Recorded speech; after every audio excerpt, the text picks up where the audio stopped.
Hello friends, welcome to Hindi story world. दोस्तों, video शुरू करने से पहले आप सभी से एक छोटी सी रिक्वेस्ट है कि अगर आप हमारे चैनल में नए हैं तो चैनल को सब्सक्राइब कर बेल आइकन प्रेस करें ताकि आने वाली वीडियो की नोटिफिकेशन आपको मिलती रहे। दोस्तों, आज की कहानी में हम आपको लक्ष्मी माता की कहानी सुनाते हैं। एक गांव में एक साहूकार रहता था। साहूकार की एक बेटी थी। वह हर रोज पीपल सींचने जाती थी। पीपल के वृक्ष में से लक्ष्मी जी प्रकट होती थी और चली जाती थी। एक दिन लक्ष्मी जी ने साहूकार की बेटी से कहा, तू मेरी सहेली बन जा। तब लड़की ने कहा कि मैं अपने पिता से पूछकर कल आऊंगी। साहूकार की बेटी ने जाकर पिता से सारी बात कह दी।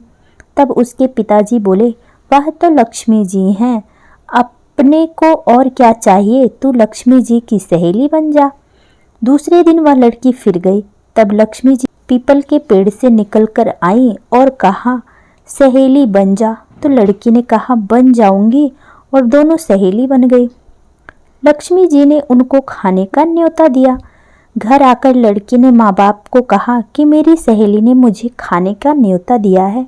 तब बाप ने कहा कि जा सहेली के जीमने बचाइयो, पर घर को संभाल कर जाना। तब वह लक्ष्मी जी के यहाँ जीमने गई तो लक्ष्मी जी ने उसे साल दुसाला ओढ़ने के लिए दिया। रुपए दिए, सोने की चौकी, सोने की थाली में 36 प्रकार के व्यंजन परोस दिए। लड़की जीम कर जब वह अपने घर जाने लगी तो लक्ष्मी जी ने पल्ला पकड़ लिया और कहा कि मैं भी तेरे घर जीमने आऊंगी। तो उसने कहा, आ जाइयो। जब वह घर आकर चुपचाप बैठ गई तब बाप ने पूछा कि बेटी, सहेली के यहाँ जीम कर आ गई और तू उदास क्यों बैठी है? तो उसने कहा, पिताजी, मेरे को लक्ष्मी जी ने इतना दिया, अनेक प्रकार के भोजन कराए, परंतु मैं कैसे जिमाऊंगी? आपके घर में तो कुछ है ही नहीं। तब उसके पिता ने कहा कि गोबर मिट्टी से चौका लगाकर घर की सफाई कर ले। 4 मुख वाला दिया जलाकर लक्ष्मी जी का नाम लेकर रसोई में बैठ जाना। लड़की सफाई करके लड्डू लेकर बैठ गई। उसी दिन एक रानी नहा रही थी। उनका नौलखा हार चील उठाकर ले गई और वह उनके घर वह नौलखा हार डाल गई और उसका लड्डू ले गई। बाद में वह हार को तोड़कर बाजार में गई और सामान लाने लगी तो सुनार ने पूछा कि क्या चाहिए? तब उसने कहा कि सोने की चौकी, सोने का थाल, साल दुसाला दे दे, मोहर दे और भी सामग्री दे दे। 36 प्रकार का भोजन हो जाए, इतना सामान दे। सारी चीजें लेकर बहुत तैयारी करी और रसोई बनाई।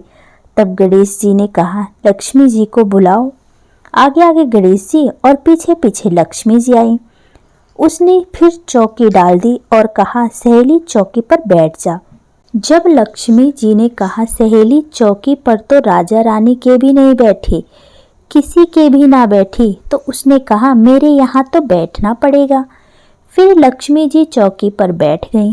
तब उसने बहुत खातिर की। जैसे लक्ष्मी जी ने करी थी वैसी ही उसने भी करी।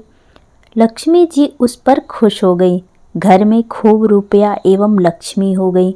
साहूकार की बेटी ने कहा, मैं अभी आ रही हूँ, तुम यहीं बैठी रहना, और वह बाहर चली गई। लक्ष्मी जी गई नहीं और चौकी पर बैठी रही।